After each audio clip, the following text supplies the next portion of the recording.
స్తుతి ఆరాధనా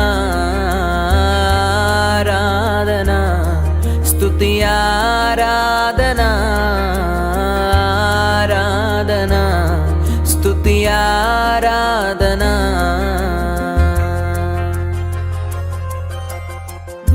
నీ వంటి వారు ఒక్కరును లేరు, నీవే అతి శ్రేష్ఠుడా. దూతగణములు నిత్యము కొలిచే నీవే పరిశుద్ధుడా. నిన్న నేడు మారని ఆరాధనా స్తుతి ఆరాధనా ఆరాధనా స్తుతి ఆరాధనా ఆరాధనా స్తుతి ఆరాధనా.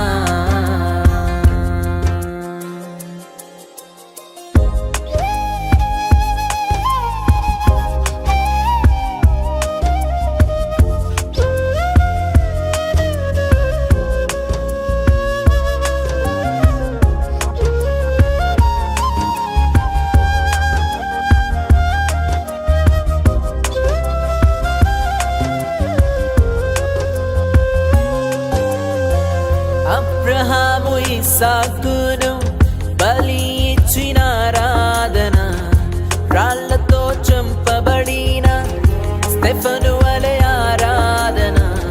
అబ్రహాము ఇస్సాకును బలి ఇచ్చిన ఆరాధన, రాళ్లతో చంపబడిన స్టెఫను వలె ఆరాధన ఆరాధన స్తుతి ఆరాధనా ఆరాధనా స్తుతి ఆరాధనా.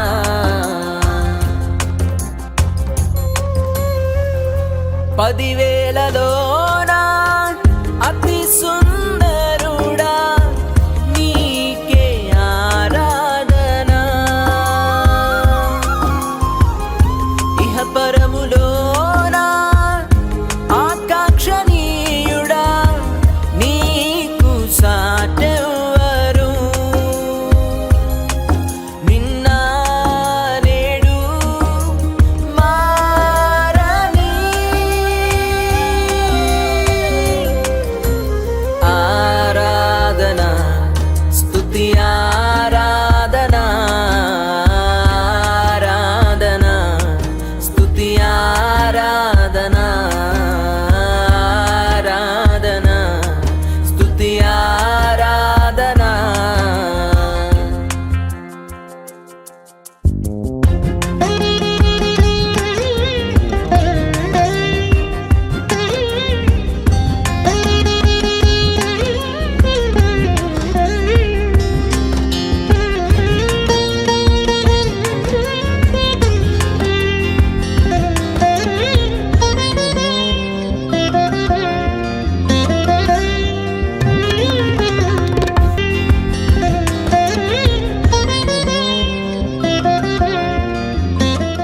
ప్రైజ్ లార్డ్, హల్లెలూయా. దేవుని నామానికి వందనాలు, దైవజనులకి దైవజనురాలకి నా వందనాలు, సంఘస్థులందరికీ నా వందనాలు. మాది ఘంటసాలపాలెం. నా పేరు దుర్గా భవాని, మా ఆయన పేరు ప్రసన్న ఆంజనేయులు. మాకు పెళ్ళయి 9 సంవత్సరాలు అవుతుంది. నేనైతే అంగన్వాడీలో చేస్తానన్నమాట, డ్యూటీకి వెళ్తున్నాను. నేనైతే నా హడావిడిలో నేనున్నాను అనమాట. వాళ్ళు ఏదో బయటికి వెళ్తున్నారు, నన్ను చూసి పిల్లలు లేనిది ఎదురు వస్తుందని మరి నన్ను చూసి నన్ను తప్పుకుని నాకు వినబడేలాగా అని వెళ్ళిపోవడం జరిగింది. నా మనసు అక్కడికి ఎంతో గాయపడింది. అయితే అప్పుడే అనుకున్నా, ప్రభువా నాకు గొడ్రాలనే నిందను తొలగించి తండ్రి నీ సన్నిధిలో నేను ఉంటాను ప్రభువా. ఇప్పటి వరకు చేసిన ప్రార్థనలు పూజలన్నీ వదిలేసుకుని నీ సన్నిధిలో ఉంటానని అనుకున్నాను. మరి నేను సన్నిధికి రావడం జరిగింది. పాస్టర్ గారు ప్రార్థనల వల్ల ఒక నెలలోనే మరి నాకైతే పిల్లలు పుట్టరని చెప్పేశారు. డాక్టర్ సైతం సర్టిఫికేట్స్తో సహా పిల్లలు పుట్టరని చెప్పారు. దేవుడికి సాధ్యమైనది కానీ అసాధ్యం అనేది ఏది లేదు కాబట్టి డాక్టర్ మాటలు సైతం తిరగరాసి మరి నా కడుపులో ఉన్న నీటి గిడ్డలను తొలగించి దేవుడు 2 నెలలకే మరి నాకు గర్భఫలాన్ని ఇచ్చాడు. నాకు మొదటి కుమారుడు దేవుడిని ఇచ్చాడనమాట. సంతోషంగా నా భర్త బతికి మొదటి కార్యం నాకు పిల్లలు పుట్టరని అని ఎంతో వేదనతో చెందిన నాకు రెండో కార్యం నా మొదటి బిడ్డని ఇచ్చాడు. అట్లాగే దైవ సేవకుల పేరు కలిసేలాగా నేను ప్రభు సాగరం పెట్టుకోవాలని ఆశపడ్డాను. ఎప్పుడో మా పెళ్ళైన మొదట్లో అనుకున్నాను, కానీ అట్లాగే మరి 9 సంవత్సరాలకి నా జీవితంలో జరిగిన రెండో కార్యం ఏమనంటే నా భర్త బతికి నా బిడ్డనిచ్చాడు. అట్లాగే దైవ సేవకుల పేరు కలిసేలాగా ప్రభు సాగర్ అని పేరు పెట్టుకున్నాను. మళ్ళీ రెండో కార్యం సంవత్సరానికే మళ్ళీ నాకు రెండో బిడ్డనిచ్చాడు. బిడ్డలే పుట్టరని డాక్టర్లు సైతం చెప్పారు అనమాట. మరి దేవుడు నా జీవితంలో రెండో కార్యం కూడా చేశాడు. నా జీవితంలో ఇది మూడో కార్యం అనమాట. మంచిది, ఇందాక సాక్ష్యం విన్నామో. వివాహం అయిన తర్వాత 8 సంవత్సరాల తర్వాత మొదట దేవుడు కుమారుని ఇచ్చాడు, మళ్ళీ కుమారుని దేవుడు ఇచ్చాడు. 8 సంవత్సరాలు పిల్లలు లేరు. వారు అన్యులుగా ఉన్నప్పుడు పిల్లలు లేరు. దేవుని సన్నిధికి వచ్చారు, ప్రార్థించి ప్రవచించడం జరిగింది. మరి వచ్చినటువంటి ఆ నెల 2 నెలలు సమయంలోనే దేవుడు మరి బిడ్డలకు గర్భఫలం ఇచ్చారు. మరి రెండో కుమారుడికి పేరు పెట్టమని అడిగారు. వీళ్ళ వల్ల ఆ కుటుంబానికి ఆనందం వచ్చింది కాబట్టి ఈయన పేరు ఆనంద్ అని పేరు పెట్టడం జరుగుతుంది. దేవుడి బిడ్డలను దీవించునుగాక, దేవుడి కుటుంబాలను దీవించునుగాక. ఆమేన్. క్రీస్తు నామములో మీ అందరికీ ప్రభు పేరిట షలోం, మీ అందరికీ సమాధానం కలుగునుగాక. పరిశుద్ధ దేవుని గ్రంథములో నుండి దేవుని వాక్యాన్ని చదువుకుందాం. 2వ దినవృత్తాంతముల గ్రంథము 16వ అధ్యాయము 9వ వచనాన్ని చదువుదాం. తన ఎడల యథార్థ హృదయము గల వారిని బయలుపరుచుటకై యెహోవా కనుదృష్టి లోకమంతటయు సంచారము చేయుచున్నది. తన ఎడల యథార్థ హృదయము గల వారిని బలపరచుటకై యెహోవా కనుదృష్టి లోకమంతట సంచారము చేయుచున్నది. ఈ విషయమందు నీవు మతి తప్పి ప్రవర్తించితివి గనుక ఇది మొదలుకుని నీకు యుద్ధములే కలుగును. చదివిన ఈ వాక్యాన్ని దేవుడు మన వినికిడిలో దీవించునుగాక. Praise the Lord. ప్రభునందు ప్రియులరా, పరిశుద్ధ దేవుని గ్రంథములో నిజంగా దేవునితో సహవాసం చేసేటువంటి బిడ్డలు, అంటే దేవుని ఎదుట యథార్థముగా జీవించేటువంటి దేవుని బిడ్డలు ఈ వాక్యాన్ని చదివినప్పుడు వారి జీవితంలో ఎక్కడ లేనటువంటి బలాన్ని వారు సంపాదించుకుంటారు. ఇక్కడ ఏమని రాయబడిందనంటే, ఈ మాట ఎవరితో చెప్పారు అనంటే, దేవుడు తన సేవకుడైనటువంటి అనని యూదారాజునంటి ఆసా యొద్దకు ఈ మాటలను పంపించాడు. పంపించడానికి కారణం ఏంటి? మతి తప్పి ప్రవర్తిస్తుంది ఎవరు? నిజంగా చాలా మంది ఈ రోజున దేవుని నమ్ముకున్నటువంటి వారిలో కూడా చాలా మంది మతి తప్పినట్లుగా వారు చేసే పనులు కూడా దేవుని మహిమ కొరకు జీవించవలసినటువంటి దేవుని పిల్లలైనటువంటి వారు చాలా విషయాల్లో మతి తప్పి ప్రవర్తిస్తూ ఉన్నారు. ఏం చేస్తున్నారో వారికి అర్థం కావడం లేదు. ఇదేం బిడ్డరా, తన ఎడల యథార్థ హృదయము గల వారిని బలపరుచుటకు యెహోవా కనుదృష్టి లోకమంతా సంచారం చేస్తా ఉంది. కోడి తన పిల్లలను ఎలా అయితే తన రెక్కల కింద భద్రపరుచుకుంటుందో, అలాగే దేవుడు కూడా తన పిల్లలైనటువంటి వారిని దేవుడు కూడా భద్రపరుచుకుంటా ఉన్నాడు. సృష్టి దేవునిది, ఆకాశము దేవునిది, భూమి దేవునిది, పంచభూతములు దేవునివి. సృష్టి యావత్తు ఆయన మూలముగా కలిగెను. ఆయన లేకుండా ఏమీ కలగలేదు. సమస్తమునకు ఆధారమైన వాడు దేవుడు, సమస్తమును కలగజేసిన వాడు దేవుడు. ప్రియమైన గమనించాలి, దేవుడు మాట సెలవిస్తే సమస్తము కలిగింది. మనము దేవుడు చేత చేయబడినటువంటి వారము, సృష్టి దేవుని చేత చేయబడింది. ప్రియమైన బిడ్డలారా, దేవుడు మనలో యథార్థతను దేవుడు కోరుకుంటున్నాడు. ఈ రోజున చాలా మంది యథార్థంగా బ్రతకవలసినటువంటి దేవుని పిల్లలు ఏం చేస్తున్నారంటే మతి తప్పి ప్రవర్తిస్తూ ఉన్నారు, మతి తప్పి జీవిస్తూ ఉన్నారు. ఏం చేస్తున్నారో వారికి అర్థం కావడం లేదు. తన పిల్లలైనటువంటి వారిని దేవుడు బలపరుస్తూ ఉన్నాడు.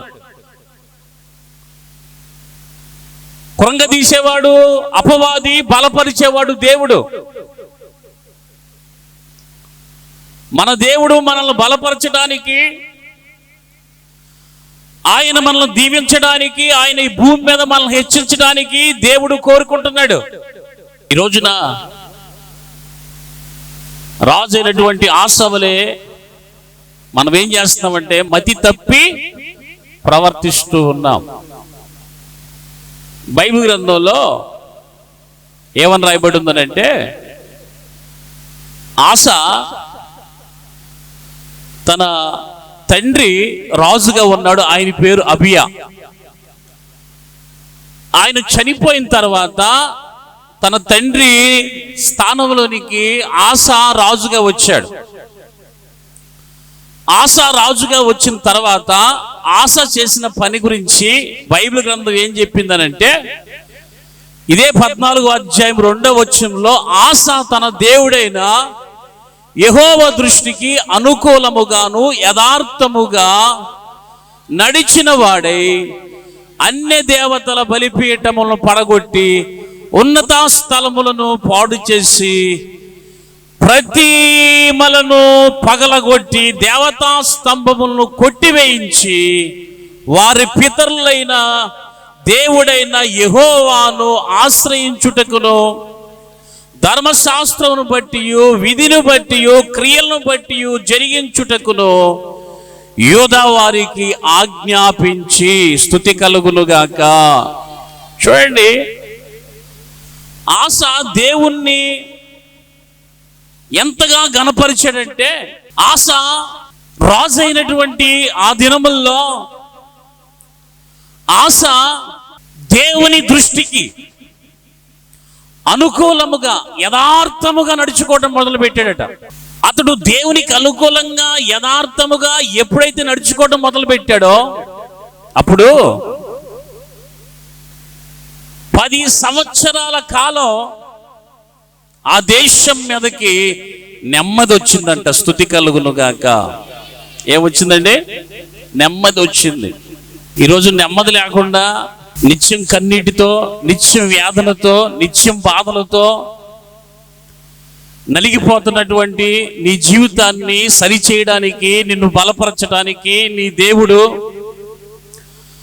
తన కృపను ఉంచాలని దేవుడు ఆశపడుతూ ఉన్నాడు. కానీ నువ్వు చేసే పని ఏంటంటే దేవునికి అనుకూలంగా జీవించట్లేదు. యథార్థతను విడిచిపెట్టావు, పరిశుద్ధతను విడిచిపెట్టావు. నువ్వు ఇది ఇష్టానుసారంగా జీవించడం ప్రారంభించావు. ఏమంటే దేవుడు మన ఇష్టానుసారంగా బ్రతకడానికి దేవుడు మనల్ని సృష్టించలేదట. మరి దేనికి సృష్టించాడు దేవుడు?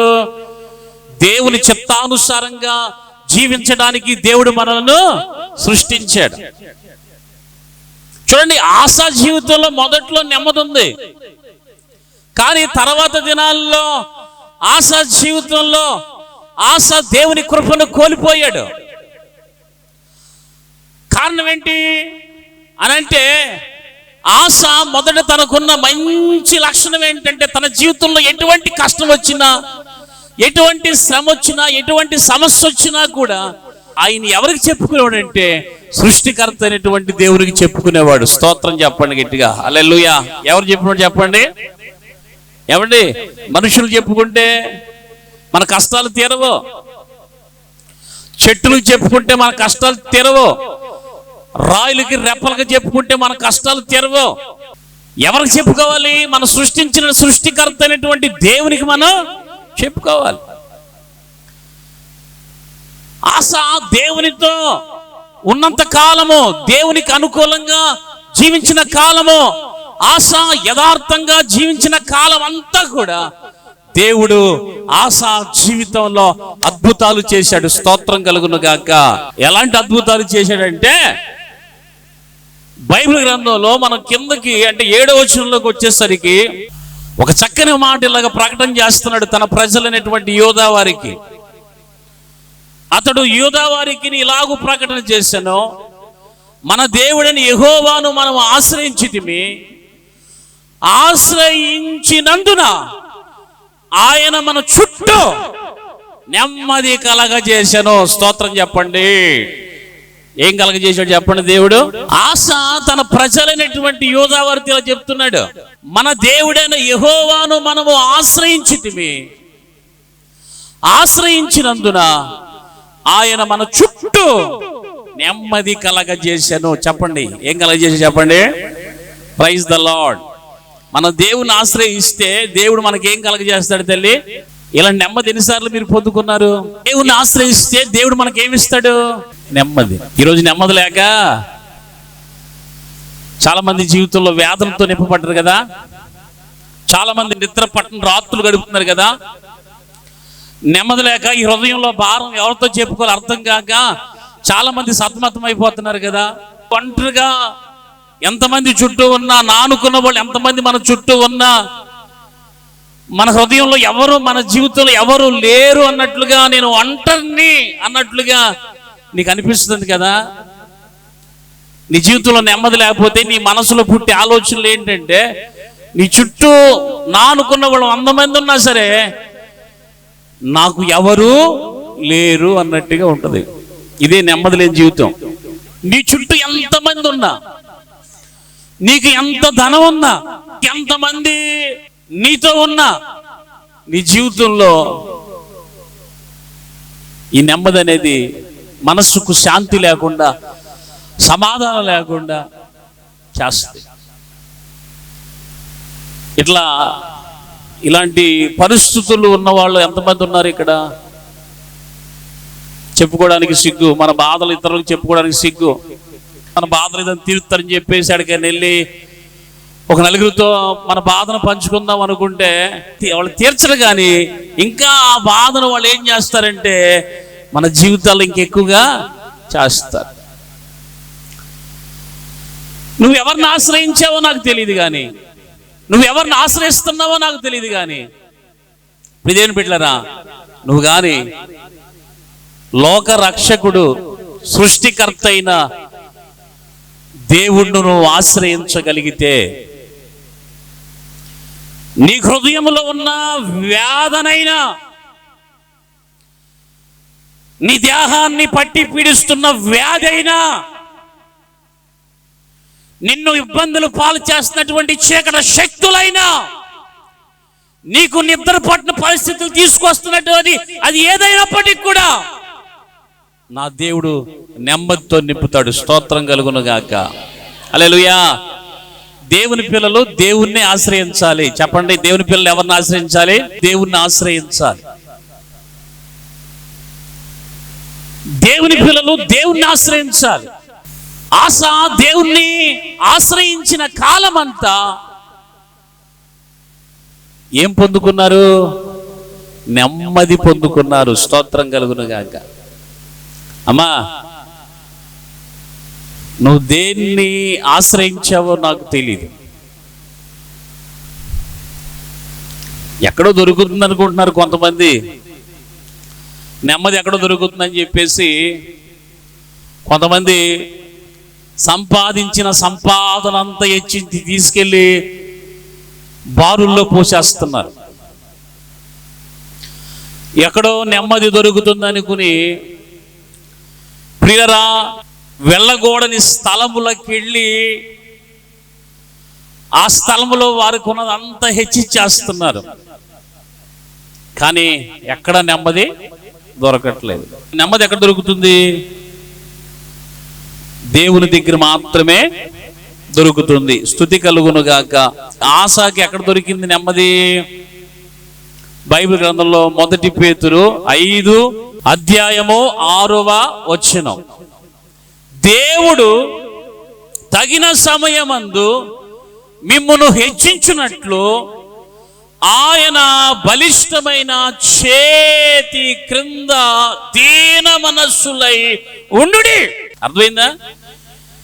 దేవుడు తగిన సమయమందు మిమ్మును హెచ్చించునట్లు ఆయన బలిష్టమైన చేతి క్రింద దీన మనస్సులై ఉండండి. మీరు హెచ్చించబడాలి, మీరు దీవించబడాలి. మీ కష్టాలు, మీ శ్రమలు, మీకున్న ఇరుకులు, మీకున్న ఇబ్బందులు తొలగిపోవాలి అనంటే నువ్వు ఏం చేయాలి చెప్పండి?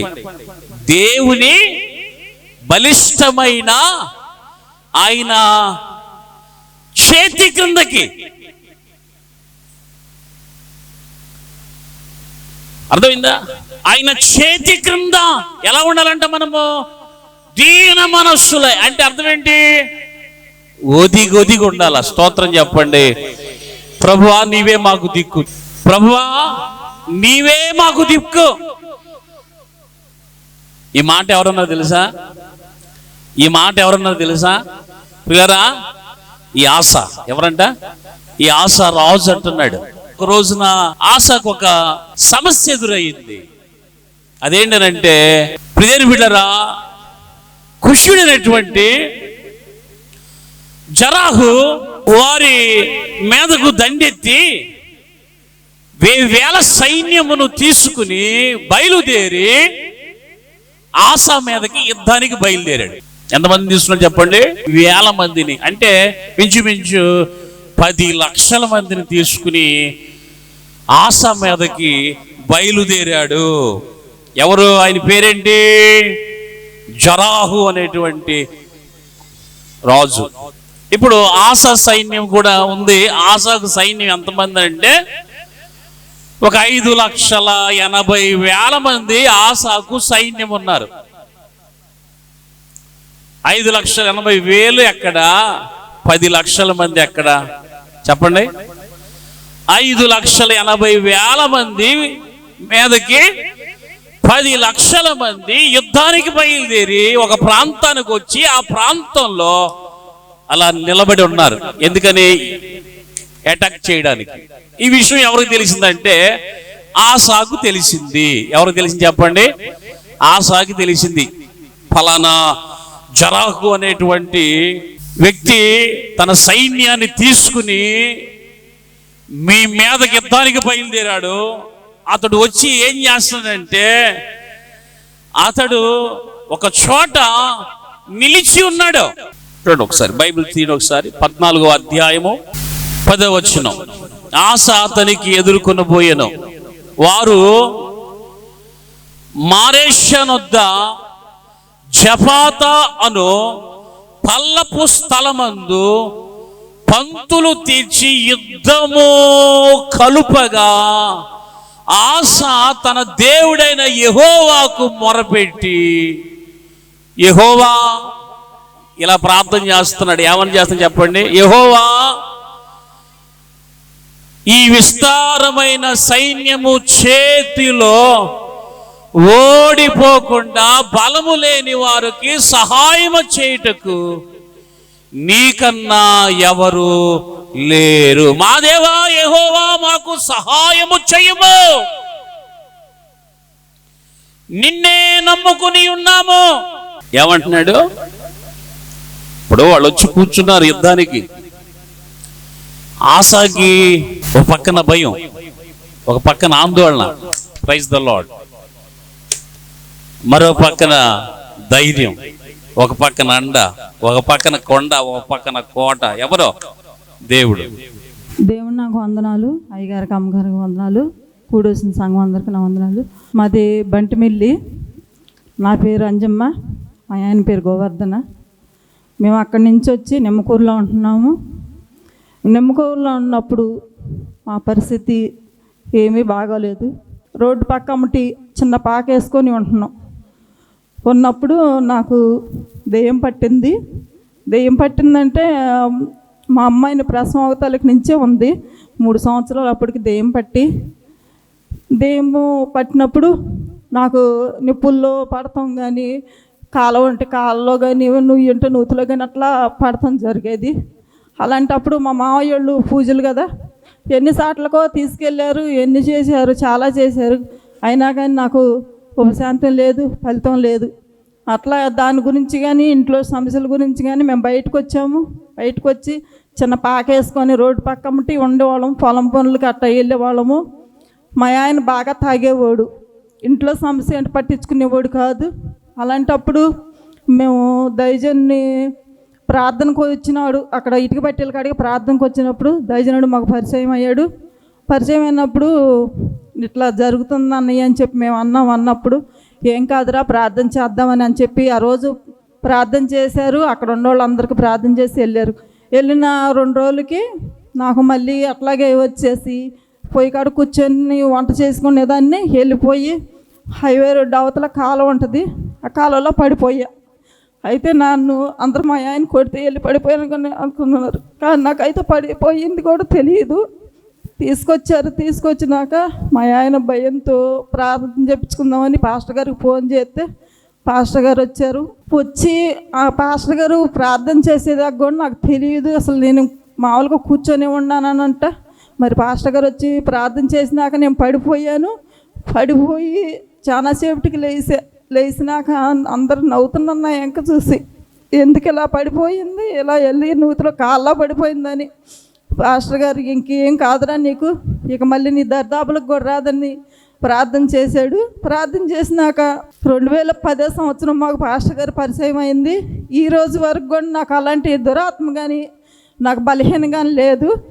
మరి మేము ఇంకా అప్పటి నుంచి నా భర్త తాగుడు మానేసి అన్నీ శుభ్రంగా ఉండి బాప్టిస్నాలు అవి తీసుకొని మేము పొరుగోళ్ళకే పనికి వెళ్ళేవాళ్ళం. రాయి పనికి ఎవరికన్నా రాయి పని చేసుకుంటేనే మేము తిన్నట్టు లేపట్లేదు. అలాంటి పరిస్థితిలో ఉన్నాం మేము. చిన్న పిల్లలు నా పిల్లలు చూసేవాళ్ళు కూడా లేకని నా హాస్టల్లో పెట్టుకున్నాను. నెలకు ఒకసారి పాస్టమ్ గారు వచ్చి మా ఇంటికాడ ప్రార్థన చేసి వెళ్ళేవాళ్ళు. అలాంటి పరిస్థితిలో పాస్టర్ గారికి మరి దేవుడు ప్రేరేపించాడంట, మీరు సొంతంగా కారుగాణం పెట్టుకోవాలరా అని. మేమైతే నవ్వుకున్నాము. కారుగాణం పెట్టుకోవడానికి మేము తినడానికే మాకు జరగదు. అలాంటి వాళ్ళు మేము కారుగాణం ఏం పెట్టుకుంటామని మేము నవ్వుకున్నాం. పాస్టర్ గారు పదే ప్రార్థన చేసినప్పుడల్లా అదే మాట అనేవాడు. దేవుడి కృపను బట్టి కుంట పొలంలో పెట్టుకున్నాము. చిన్న రాయి తీసుకొని ఉండంగా దేవుడు ఎకరం ఇచ్చాడు. ఎకరం తర్వాత మళ్ళీ ఎన్నో ఉడిదుడుకులు వచ్చినాయి. 3 సంవత్సరాలు రాయి పనిలో పెట్టుకున్నా. అయినా కానీ మాకు నష్టం అనేది మాకు తెలియలేదు. మేము దేవుడి కృపలో ఉన్నాము అనుకొని మేము ప్రార్థన చేసుకునే వాళ్ళం. పాస్టర్ గారు వచ్చి ఓదార్చి మేము బలహీనలో ఉన్నప్పుడు కూడా మరి మాటలు చెప్పి మీరు ధైర్యంగా ఉండమని అనేవాడు. అలాగే మేము ఈ రోజున 4 ఎకరాల పొలం తీసుకొని ఒక 50 మంది మనుషులు మా చేతి కింద పనిచేసే రీతిగా దీవించాడు దేవుడు. దేవుడికి మేమేమి ఇచ్చినా రుణం తీర్చుకోలేము. మాకు మంచి దైవజనుడు దేవుడు ఇచ్చినందుకు నీకు స్తోత్రాలు, వందనాలు అయ్యా. ఇదే మరి సంఘం ప్రార్థన కానీ దైవజనుడు ప్రార్థన కానీ ఎంతగానో కృపగా దేవుడు దీవించాడు. అలాగే మరి మొన్నే మా అబ్బాయికి మ్యారేజ్ అయింది. దేవుళ్ళో భక్తిగా ఉండాలని మేము ఆశపడ్డాము. అలాగే దేవుడిని తెలుసుకున్న పిల్లని మాకు దేవుడు ఇచ్చాడు. అందరి మట్టి వందనాలు.